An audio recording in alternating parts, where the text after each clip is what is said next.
Okay, hello, and welcome to the wonderful world of databases.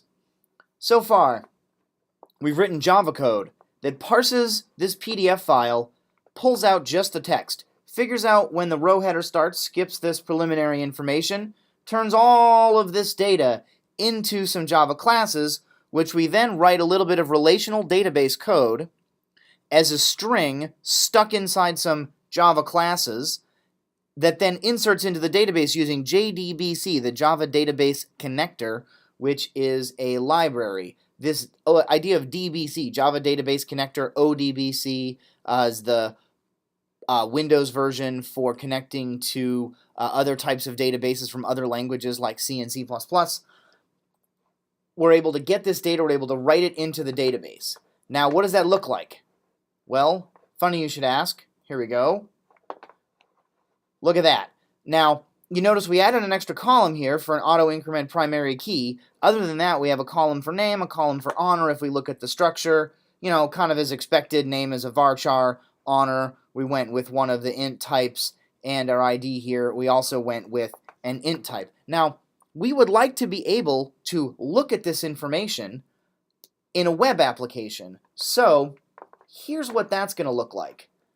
You can see here we've got a table. This is an HTML table, and then up here, this is of course unlabeled, but this is basically selecting you have to have at least, greater than or equal to 0 or 70 or 75 or whatever honor in order to be displayed. So initially, we're going to start at 0. It's going to display everything because everyone's got at least 0 honor. Now maybe we only want the ninjas with 80 or more honor. So Claire, Gladys, and Izzy with only 70 honor, they should not be shown after we click the filter button, and that's exactly what happens. And then we can go back to 0 if that's what we want to see, and we can go right back here. So this is kind of the web application portion.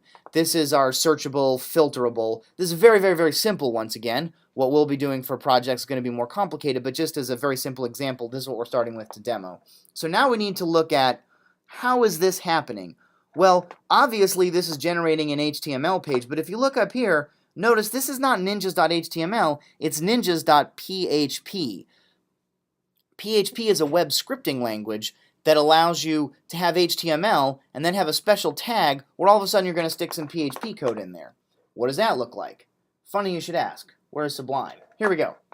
This is what this is going to look like. So you can see ninjas.php starts out, looks pretty much like an HTML document. HTML, head, here we've got a link to our CSS file. You can see this stuff here. This looks like some CSS. We've got table data, table heading. We've got some borders, solid green. Table rows are going to be light blue with purple text. That's what's happening here. And then for a table header, the background color is green. The color of the text is going to be white. That's what's happening up here. I just grabbed this off of the W3C schools. A couple of their examples and stuck some things in here. I'm not paying a lot of attention to the styling, but it's important to use CSS because that way we can control the styling separately from how we actually control the HTML. This saves a lot of maintenance when you decide you want to change the font size or font color. You don't have to change it in every single PHP script or HTML file. You just change it in your CSS and that changes it everywhere. Totally awesome. So here we go. We've got our style sheet. We got our title, we're just going to call it Ninjas. We got our body. This here is a form. Now, the action for the form is ninjas.php. That's the name of the server-side script that's going to process this form. Now, you'll notice this is ninjas.php. It's being processed by ninjas.php. It's a self-processing PHP file. That's actually totally fine as long as you set some kind of a default so the very first time you load the page, it does something sensible. If you look over here, the very first time we load this page, it just displays everything, and then if we go ahead and filter it, it's going to not necessarily display everything. If we reload the page, it goes back to displaying everything. So that is the sensible default that we're using here. So we got a select tag. We're going to call it minimum honor, the minimum honor you would need to be displayed. We've got some values here. You could argue that maybe this should go from 0 to 100 or something, whatever. I just threw in a few examples. Then here we've got our submit button, which I went ahead and called filter. So when you click this button, it takes all of the information that's been set by these different widgets. There's only one in this case, this select, and it sends it server-side where it's going to be processed by ninjas.php. I'll draw out a more precise diagram of what's going on with this on the board. I'm not really sure I can do it very easily in video because I don't have a way to, like a stylus or any way of drawing with a tablet or something. The method here is post. There's two methods that matter, post and get. Get will actually take all of the information and stick it up here, like after a question mark, as a bunch of key value pairs in the URL. Now, you don't particularly want to do that if there's any sensitive information, usernames, passwords, and you may not want to do that at all, and you certainly can't do that if there's going to be file uploads. Post, on the other hand, the information gets sent in a hidden format. It's easier to encrypt because it's not part of the URL. So the general rule, if you're just querying stuff, get is maybe okay, but anytime you're going to be posting information, sending information to the server to trigger some sort of change to some sort of server-side state, like, for example, changing something in a database, then you're going to want to use a post. In this case, I could have probably used get because I'm just sending a value, but I wanted to go ahead and use post. It doesn't really matter for this particular example, but in general, you want to be a little bit careful and think a little bit about which one you're using, and you certainly never want to use get if you're sending a password, because then it's just going to be sitting there in the URL, and every router between you and your destination is going to be able to potentially look at that information. So now we've got the top of our table. We've got a table tag, table row, ID, name, honor, fantastic. And of course the styling of this is getting pulled out of that CSS file. Now the PHP starts. Here's the PHP portion of this code. Now, everything up to now has just been plain old vanilla HTML. We've got this special tag with our little angle bracket and then a question mark PHP. That tells us, hey, this is now PHP code. This is no longer HTML. We've got this require once dbutils.php and then connection equal the result of calling this connect function. This is creating a database connection for us. This require once, this is like an import statement for PHP. Let's show what that is. This is just a really simple file with this function called connect. This is what creates our database connection. So once again, we've got our variables here, database host, database user, database password. I'm just connecting to localhost with username root, password root, and I want the database NinjaDB. That's essentially this thing here. Now, I'm creating this connection variable. I'm assigning it new MySQL I. This is a constructor call. How did I figure this out? I don't know, I just Googled it. I got the database host, username, password, and the name of the database. If this works, it'll return a connection into this variable, which I will then return out of this function. If it doesn't work, we have this create this thing or die. You see this do X or die in scripting languages all the time. It has to do with the way OR operates. OR is a Boolean operator, but in scripting languages, it doesn't have to be applied to Boolean values. It can be applied to anything.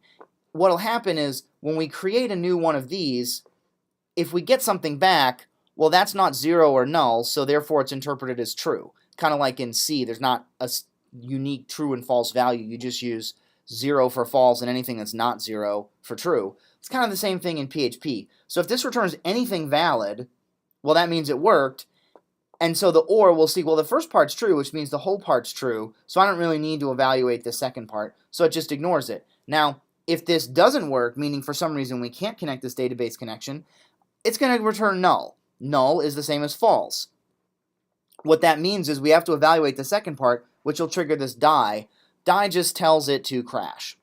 Now, I can crash with a particular error message. The error message here is, I'm going to say error connecting to MySQL. Dot is how you do string concatenation in PHP. And I'm calling this special function to get the connect error as a string. And then I've got returning the connection. So the die is sort of like generate an exception, crash the script, whatever. If this doesn't happen, because this worked, I just go ahead and return the connection. So that's all that's going on there. And by putting this in a separate file that can be imported, or required rather, everywhere, if we need to change the username, password, the database, whatever, we just change it in one place. So it's good software design. Fantastic. This code's commented out, but it is a useful piece of code.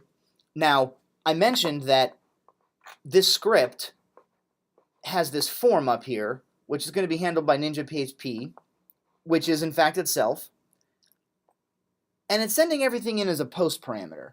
Well, what that means is when this script gets executed, we're going to have this $_post. This is a special variable in PHP that's built in. It's basically a map. So this is the key, and then we're looking it up to see what the value is. If you look up here, we named this min honor, and then we have all these possible values. Now this particular HTML form widget, you can only pick one of these at a time. That's how these work. Well, that's what's happening. You're going to pick one of these values, and you click submit. Whatever that value is, it gets bound to min honor, and then it shows up in this $_post array. That's how PHP handles any types of form values that are in the HTML or PHP page that was generated for the user. The user clicked things, entered things, whatever, clicked the submit button, got sent to the handler on the server side, which in this case happens to be the same script. All of the values that the form, the various widgets in the form, the input boxes, the select boxes, the radio buttons, whatever, it's going to get set here. So what we're doing is we're saying, well, if this value is set, in other words, if the variable exists, because in PHP you can have variables that don't get set for whatever reason. So if it's set, well then the min honor, in other words, a local variable that we're creating on the fly, we're going to assign that the result of whatever the value of this variable is. Otherwise, we're setting min honor to 0. Here is the default. So the very first time you load this script, you're just sort of loading it in general, right? We didn't click this filter button to get here. We just loaded it. We just went up here, we hit enter. That's very important. The very first time you do this, this variable is not set, which means we're going to set min honor to 0. This is important because down here when we do the database query, we're using min honor. If min honor is 0, what we're saying is load everything where the honor is greater than or equal to 0. This is very important. This is how we're setting a default value. This is what lets us have a situation where this PHP script is, in fact, its own handler. It's its own server-side script to handle itself. It's kind of a cool trick. You don't have to do it this way, but for forms like this where mainly what you're doing is filtering, which to a large extent is what your course schedule is going to look like, that's actually okay. It actually may be preferred. So now we got to sort of walk through this SQL code. We're going to take the connection, we're going to invoke the prepare method. Now we've got this little sort of dash, bracket, arrow. People who have done C programming or C++ programming may notice this. You see this in C a lot to reference things that are inside a struct with a pointer. It's a common syntax used in a number of different languages. This is what we're going to use to invoke methods on a connection. So we're going to say prepare this statement. Select ID name honor from ninjas. So select all 3 of the columns from this table where honor is greater than or equal to, and then we're going to leave a question mark here. That is a placeholder that we're then going to fill in later. And then once again, we're using this do this or die. So if this doesn't work for some reason, it ends up returning false. We do the second part of the or, which is die. And then here we're just telling the connection, hey, what error message did you get? You know, why were you not able to prepare this particular statement? Now, if this does work, it returns a statement. Now, the statement's not complete. Remember, we left a blank in there. We have to fill that in. So we're going to say, okay, bind parameter. Bind parameter, the first thing we give it is a string where we give a letter to tell us what type each of these things is. Here we're saying I because we want this to be an integer. If we wanted it to be a string, we'd put S. This is very important. Google XKCD Bobby tables. Look at that particular type of, it's a webcomic. It's going to explain in a very funny way what we're protecting against. SQL injection attacks. We can't just take information that people happen to enter on a web page somewhere and use it to directly stick into our queries and run it against the database. People could try to inject bad code. By leaving a blank here and then using bind parameter, what we're doing is we're forcing our connection and our statement to use escape sequences for any bad characters that should be in there. Now we're using this min honor. This will have one of 2 values, either 0 if this isn't set, or whatever the heck value was set in here. If it was set, the I here says make sure that it's an integer. If it's not an integer, it can't be converted to an integer. This bind param will crash. Now once that works, we're going to do an execute. So we're going to say run this query. And then here we're going to say bind result. Now these are local variables. These are PHP variables. We're saying, well, the first thing, let's bind that to the variable ID, the second column to name, the third column to honor. That corresponds to this stuff up here. And what that means is every row we fetch, reset these variable names with the values coming out of the database for these 3 columns. Now we've got this is an iterator pattern here. We're saying while statement, call the fetch method. What the fetch method does is if bind result's been called, well, it pulls the next row and binds these where they need to go. Now we have this echo statement. Here we're echoing HTML code. So we're echoing HTML out. If you remember, all this up here was HTML. So what Apache, the web server, is going to do is it's going to like spit all this stuff out. Then it's going to do all this PHP code. What does this PHP code do? Well, it grabs some variables that were set up here. It's going to go ahead and run this query against the database, and then it's going to iterate through all of the results, spitting out HTML, table row, these 3 columns, and then end that particular row. So we make changes to the database, we add new ninjas, we remove some ninjas, whatever we do. When we reload the page, well, it just reloads whatever the current state of the database is. So this way we can control what goes into this table really, really nicely by controlling what's going on over here. So there's really not much more to this. I'm doing a double quote string rather than a single quote string. Some places I'm doing single quote strings, some places double quote strings. The difference in PHP, in a double quote string, you can actually put variable names in there, $ID, $name, and PHP will just go ahead and substitute those values in for you. If it's a single quote string and you have a dollar something in there, it won't assume it's a variable name. It'll assume you literally wanted a $sign, not a $sign, as it's typically used in PHP to denote that whatever comes after it is part of a variable name. Now when we're done with our PHP code, this closes the PHP tag. Then we go back to HTML, we end the table, we end the body, we end HTML. That's actually all there is to it. Now, obviously, knowing just this much of how to create statements and run queries, and knowing what's going on here, that you've got a form, the action, this is the script that's going to handle it, it's going to be post, and then you put in your various widgets to set values. Well, these are just variables. Here's the name of the variable, these are its possible values, that then get handled over here in your PHP code to do whatever it is you need to do queries against a database, to print out information, to create tables, to create table rows, whatever it's going to be. That's all there is to it. A lot of possibilities here. Excellent. Thanks for listening.